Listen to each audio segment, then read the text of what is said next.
twongeye kubasuhuza tubifuriza kugubwa neza nshuti zacu bavandimwe bacu mukomeje kudukurikira kuri uru rubuga tunyuzaho amakuru mashya, amakuru azira ibihuha, amakuru azira ibinyoma, amakuru yibanda ku bikomeje kubera ku butaka bwa Repubulika Iharanira Demokarasi ya Kongo ndetse n'ahandi hose muri aka karere k'ibiyaga bigari. Mboneraho kugusuhuza wowe udukurikiye uri ku butaka bw'igihugu cy'u Burundi, abari ikibitoki, abari ikayanza, abari Bujumbura, mwese dukomeje kubatera yambo tunabashimira ku bitekerezo n'inyunganizi mukomeje kugenda muduha, dusuhuza abadukurikiye bari ku butaka bwa Repubulika Iharanira Demokarasi ya Kongo, Kenya, Burundi ndetse n'igihugu cy'Ubugande. Dusuhuza itimu ngari ikomeje kuduha ibitekerezo iherereye mu gihugu cy'Uburusiya, abari Leta Zunze Ubumwe za Amerika, abari muri Espagne, mwese dukomeje kubasuhuza tunabifuriza kugubwa neza nk'uko twabasezeranyije ko tugomba kubagezaho amakuru mashya, amakuru y'ibikomeje kuba ku butaka bwa Repubulika Iharanira Demokarasi ya Kongo, kandi ko ahangaha ariho ugomba gukura ukuri kubikomeje kuba ku butaka bwa Repubulika Iharanira Demokarasi ya Kongo. Noneho ibintu byakomeye, ibintu byahinduye isura, intambara irimo iraca ibintu, intambara yamaze kugera muri Kivu y'Amajyepfo, aho tuzanye amakuru agira ati igisirikare cya Repubulika Iharanira Demokarasi ya Kongo FARDC kirimo kurasana bikomeye cyane n'inyeshyamba z'umutwe wa M23. Ni imirwano itoroshye yatangiye ku wa gatandatu kugeza kuri uyu wa mbere. Muri uru rukerera havuzwe imirwano ikomeye cyane mu gace ka Rumbishi, ni agace gasanzwe gacukurwamo amabuye y'agaciro. Aya makuru avuga ko iyi mirwano irimo irabera ahangaha harimo kumvikanamo imbunda ziremereye, inini ndetse n'intoya, aho uruhande rw'ingabo za Repubulika Demokarasi ya Kongo barimo kunyanyagiza ibikompora kuri izi nyeshyamba z'umutwe wa M23. Amakuru tubyutse tubona ku binyamakuru bitandukanye by'abaturage bakuri hano ku butaka bwa Repubulika Iharanira Demokarasi ya Kongo nuko aka gace M23 irimo iragerageza kukinjiramo, mu gihe igisirikare cya Kongo FARDC kirimo kirayinyanyagizaho amabombe aremereye, dore ko aka gace gaherereye hafi na santere ya Minovo muri teritwari ya Karehe mu ntara ya Kivu y'Amajyepfo. nk'uko ikinyamakuru cya Minembwe Capital News kibitangaza, kiravuga ko aka gace gasanzwe gacukurwamo amabuye y'agaciro kandi gacukurwamo amoko y'amabuye atandukanye, kandi akaba ari nako gace kari ku mwanya wa kabiri mu burasirazuba bw'iki gihugu nyuma y'agace ka Rubaya gaherereye muri Kivu y'Amajyaruguru. Gusa kuri ubu ngubu icyo twakubwira nuko M23 irimo irasukwaho ibisasu biremereye. Operasiyo irimo irakorwa n'ingabo z'u Burundi ni operasiyo iteye ubwoba, kuko murabizi neza ko u Burundi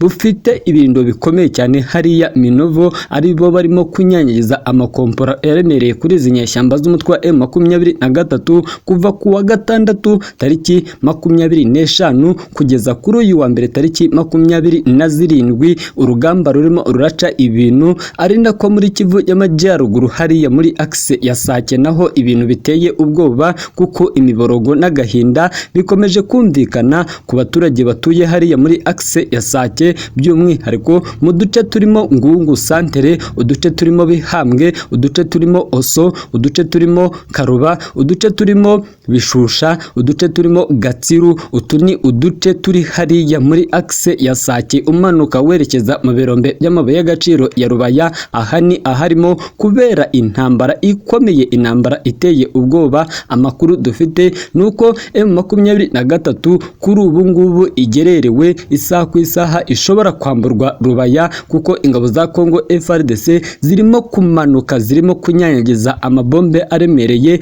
ari nako ibihugu bikomeye cyane byatangiye kwinjira muri iyi ntambara, nyuma y'uko amakuru twakiriye ari uko ingabo za Burkina Faso zigenje kwinjira kuri ubutaka bw'Kinshasa.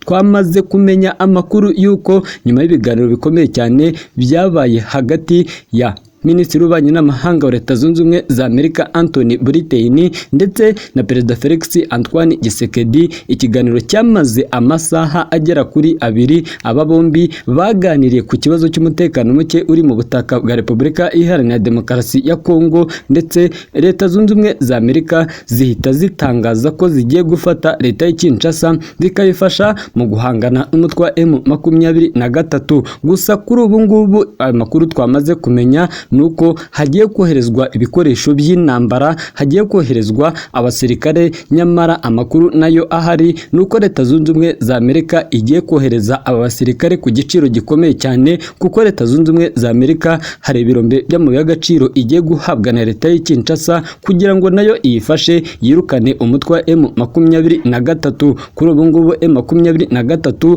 irimo irahangana n'ingabo ziturutse mu bice bitandukanye. Hari ingabo za SADC zarahagurutse zicana umuriro, ingabo z'Abarundi zarahagurutse zicana umuriro, ingabo z'abacancuro baturutse muri Romania barahagurutse bacana umuriro, ari nako abo mu itsinda rya Wagner Group barahagurutse. Kuri ubu ngubu leta ya Kinshasa by'umwihariko muri Kivu y'Amajyaruguru ni igice kirimo intambara ikomeye cyane. By'umwihariko leta ya Kinshasa nishaka guhangana, nishaka kujyana ibiganiro n'umutwe wa M23, barashaka gukoresha imbaraga za gisirikare paka M23 bayirimbuye burundu bakayikura mu bice yamaze gufata. Amakuru ari hanze nuko abasirikare b'u Burundi bahunze intambara bahanganyemo n'umutwe wa M23 mu burasirazuba bwa Repubulika ya Demokarasi ya Kongo bafatiwe imyanzuro ikomeye cyane. Umutwe wa M23 nyuma yuko ufashe abasirikare b'u Burundi abandi ukabica, kuri ubu ngubu hamwe hari abasirikare bamwe b'u Burundi banze kujya mu rugamba,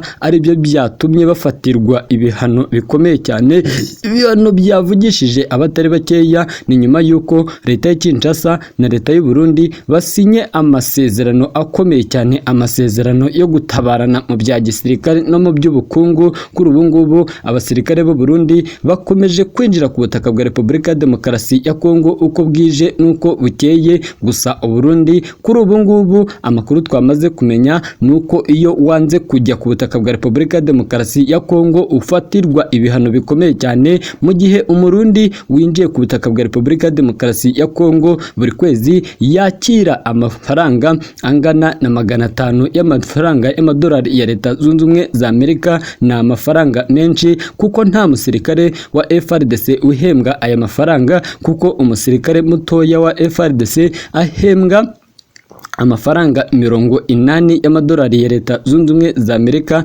ari nacyo gikomeje guteza urunturuntu, ari nacyo gikomeje guteza kudahuza neza mu mirwanire hagati y'abasirikare ba FARDC ndetse n'abinyeshya n'abigisirikare cy'u Burundi. Hari n'abadatinya kuvuga ko Perezida Tshisekedi akomeje gusuzuguza abasirikare b'iki gihugu, ingabo ziturutse mu bice bitandukanye, kuko amakuru twamaze kumenya hari na bamwe mu bazarendo bahembwa amafaranga menshi aruta ay'abasirikare b'igisirikare cya Kongo FARDC.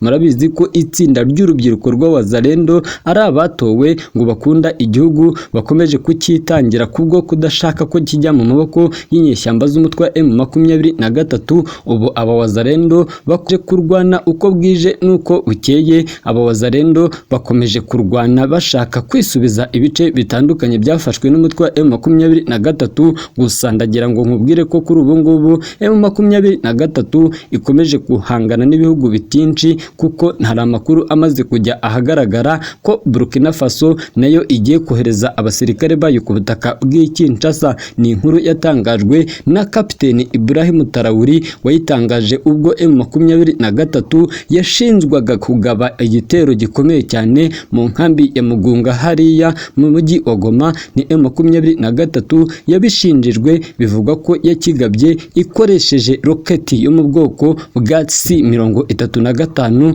Ni roketi igenda ku muvuduko wo hejuru, kuko bivugwa ko igenda ku muvuduko ubarirwa mu birometero 22 ndetse na 25 mu isaha. Bivugwa ko iyi roketi ibipima ibiro 25. Ni ubucukumbuzi n'ubusesenguzi bwakozwe na General Peter Chirumwami, guverineri w'intara ya Kivu y'Amajyaruguru, wagaragaje ko igisasu cyatewe hariya Mugunga cyarashwe na M23 kuko cyaturutse muri muri teritwari ya Masisi mu gace ka Karuba kegereye na Buraya, kandi aka gace kose kagenzurwa n'inyeshyamba z'umutwe wa M23. Nyamara ku mashusho ndetse n'amavideo yacicikanye ku mbuga nkoranyambaga y'abaturage batuye hariya muri Mugunga, bavugaga ko atari bo bagabye iki gitero, ahubwo byakozwe n'ingabo za Congo FARDC M23 irengana. Itangazo ryashyizwe ahagaragara na Lawrence Kanyuka uvugira M23 yahakanye iby'iki gitero, abishinza igisirikare cya Congo FARDC,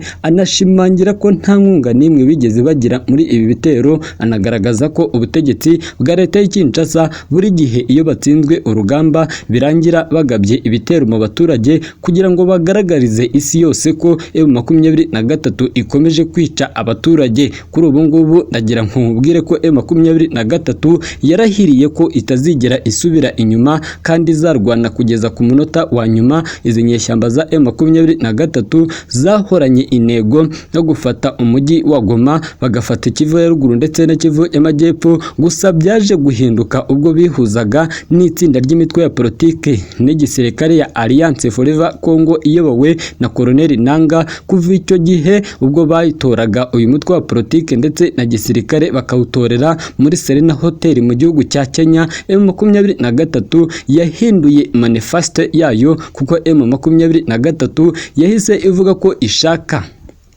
gufata Sake, igafata Goma, igafata ibice byinshi, igakuraho ubutegetsi bwa Perezida Tshisekedi bukomeje kurangwa na ruswa, guhohotera ikiremwa muntu, iyicarubozo by'umwihariko rikorerwa abo mu bwoko bw'abatutsi. Hashize iminsi hagaragaye video yacicikanye ku mbuga nkoranyambaga igaragaza abarwanyi umutwe wa M23 ku itsinda ryari riyobowe na Colonel Nanga ririmo rirazenguruka mu bice bitandukanye izi nyeshyamba zafashe muri uru rugendo. Bivuga ko Colonel Nanga yaganiriye n'abaturage benshi mu nzego zigiye zitandukanye, ndetse babizeza umutekano, babizeza ko bazabarindira buri kimwe cyose, batazigera bongera guhura n'akaga gakomeye cyane kubw'ibitero bikomeye cyane igisirikare cya Congo FARDC kidasiba kugaba mu bice bigiye bitandukanye. Kuri ubu ngubu M23 ishinza leta y'i Kinshasa kugaba ibitero mu bice bitandukanye, by'umwihariko ibitero byibasira ingo zituwe cyane zo mu baturage mu bwoko bw'abatutsi. Kuri ubu ngubu inyashyamba